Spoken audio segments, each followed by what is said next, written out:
Hello, hello mga ka-LC. May nagtatawag na shirataki rice. Ginbababad lain ni siya sa laso, tapos pagpera ka minutos. Mao na ito nan iya itsura. Malaman laan ungod nga bugas. Iton, pero may pagkamahalan la uga. Mao naisipan ko iton nga shirataki na sa akon LC kay marasa iton padisan sa tinapa pati prinito nga taron. Tapos iton mayaon liwat ak kape, black coffee. Waray la iton siya sweetener para ma-feel ko good and kape. Oh, ayan. Tara, kaong kit. May ito na sulod sa nakon pinggan.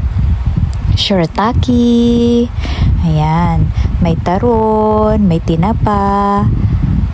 Waray ko pa dida hiapi ang akong labtinaw. Ang tinapa ko ngayon, pati labtinaw, tikang sa Calbayog City. Ang pinakamarasa nira nga himo.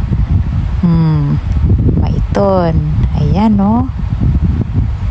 May kulang pagadak dida. Aram ko, waray pa itong suka. Ang akong paborito para iwas umay. Rasa. Actually po, more on protein po ang akong diet. Diri po ak nag umad 1 meal a day. More on timad la po ak. Kay bangin po ak maghugus ora-ora. Char.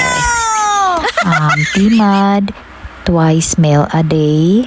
Mao po ito na akong diet. Or pag nagugutom ak talaga, makaon gud ak talaga. So, kailangan liwat naton uminom water na mayaon asin kat para dirikit man luyang ang magsakit ang aton ulo. Ako paimod, diri po adto tubig nga may asin ha, mawadto ang suka para iwas umay sa akon ging kakaon. Hanggang sa susunod na chikahan mga ka-LC, bye muna tayo.